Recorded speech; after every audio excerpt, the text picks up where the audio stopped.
En aquellos días María se puso en camino y fue aprisa a la montaña a un pueblo de Judá. Entró en casa de Zacarías y saludó a Isabel. En cuanto Isabel oyó el saludo de María, saltó la criatura en su vientre. Se llenó Isabel del Espíritu Santo y dijo a voz en grito: «Bendita tú entre las mujeres, y bendito el fruto de tu vientre. ¿Quién soy yo para que me visite la madre de mi Señor? En cuanto tu saludo llegó a mis oídos, la criatura saltó de alegría en mi vientre. Dichosa tú que has creído, porque lo que te ha dicho el Señor se cumplirá». María dijo: «Proclama mi alma la grandeza del Señor. Se alegra mi espíritu en Dios mi Salvador, porque ha mirado la humillación de su esclava. Desde ahora me felicitarán todas las generaciones, porque el Poderoso ha hecho obras grandes por mí. Su nombre es santo, y su misericordia llega a sus fieles de generación en generación. Él hace proezas con su brazo, dispersa a los soberbios de corazón, derriba del trono a los poderosos y enaltece a los humildes. A los hambrientos los colma de bienes y a los ricos los despide vacíos. Auxilia a Israel su siervo, acordándose de la misericordia, como lo había prometido a nuestros padres, en favor de Abraham y su descendencia por siempre». María se quedó con Isabel unos 3 meses y después volvió a su casa. Palabra del Señor.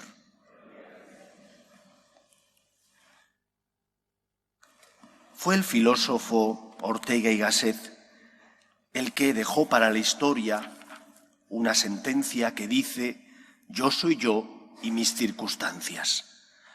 Aquello que es verdad, eso que él dijo es cierto.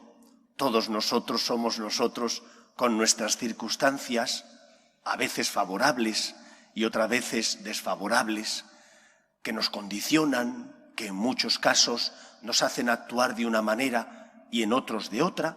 Siendo esto verdad, desgraciadamente nuestro mundo ha cogido esta frase para buscar excusas.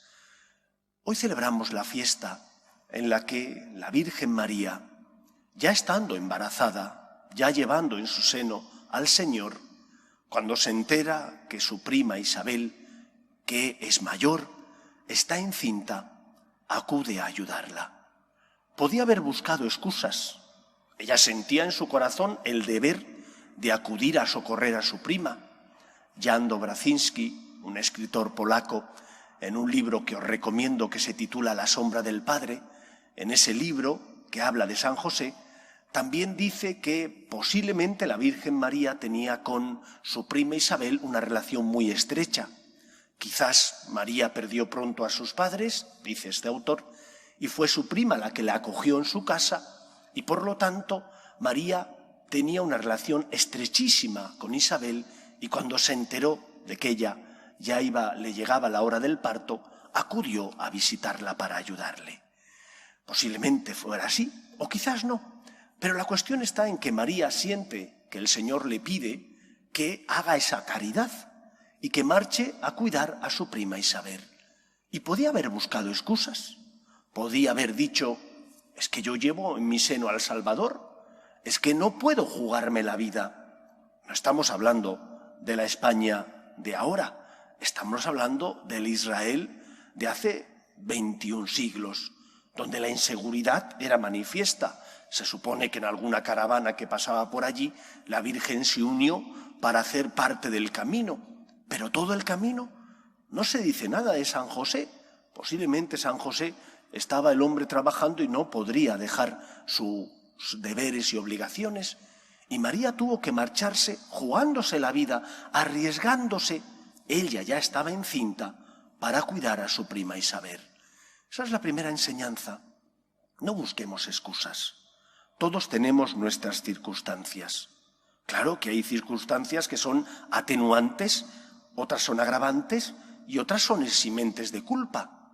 A veces estarás eximido de la culpa porque las circunstancias te han impedido hacer algo. En otras ocasiones no eximen, sino que solo atenúan.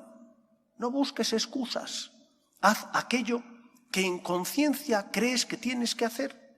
Cumple con tu deber, aunque duela, aunque te exija sacrificarte, aunque por ello tengas que sacrificar algo a lo que a lo mejor tenías derecho, pero quizás hay un bien mayor, que es el que tienes que intentar buscar, y ese bien mayor exige negación de nosotros, esfuerzo, sacrificio, por lo tanto, hacer la voluntad de Dios. Como decía Madre Teresa, tienes que dar hasta que duela, o más bien aunque duela, porque difícilmente estaremos dando la medida que Dios pide si no nos entregamos a nosotros, si no damos de aquello que tenemos para vivir. Cuando uno da de lo que le sobra, no le duele, da de lo suyo, pero como le sobra, no le duele. Cuando tú haces el bien a una persona porque te nace del corazón, pues haces bien en ayudar a esa persona, pero no te supone ningún esfuerzo, porque son tus hijos o porque es una persona con la que tienes una relación especial y entonces te es fácil sacrificarte. El mérito está en dar cuando te duele. El mérito está en dar de lo que tienes para vivir, como hizo la pobre viuda, es decir, en sacar de lo tuyo, sacrificarte, morir a ti, para ayudar a otras personas.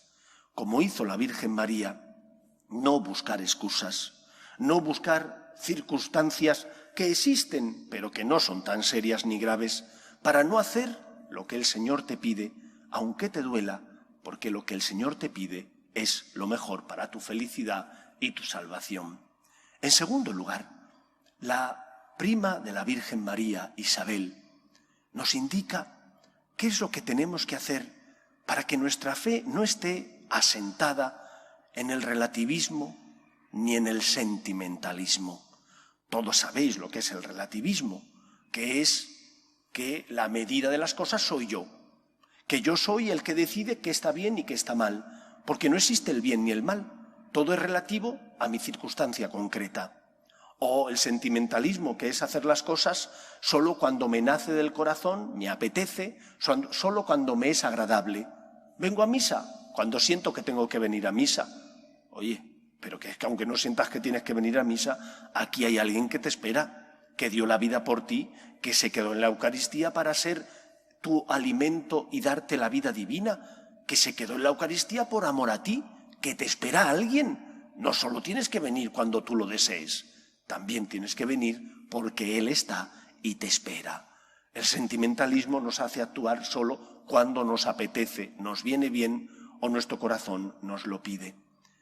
Isabel nos enseña cómo habían sido educados en su época, cómo un judío de la época de María y de Isabel sabía que tenía que fiarse de Dios y que tiene que hacer lo que Dios le pide aunque no lo entienda. Dichosa tú que has creído, dice ella, porque lo que te ha dicho el Señor se cumplirá.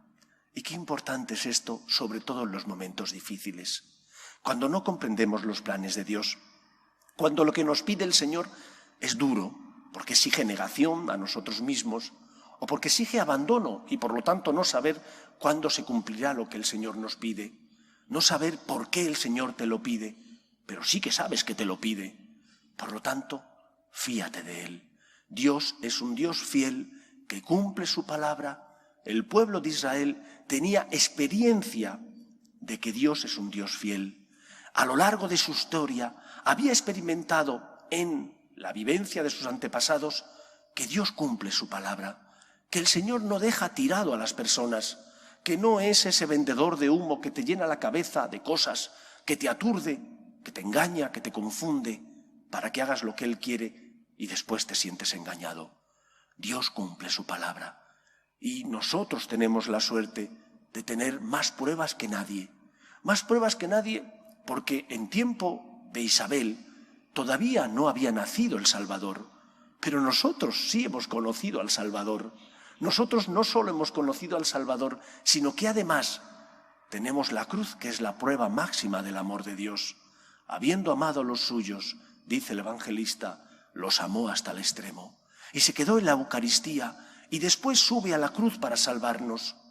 Cuando tengas dudas, cuando no encuentres razones para creer en lo que el Señor te pide, mira la cruz, Recuerda la Eucaristía, mira la Iglesia con sus sacramentos, porque ahí encontrarás la esperanza que te llevará a fiarte plenamente del Señor.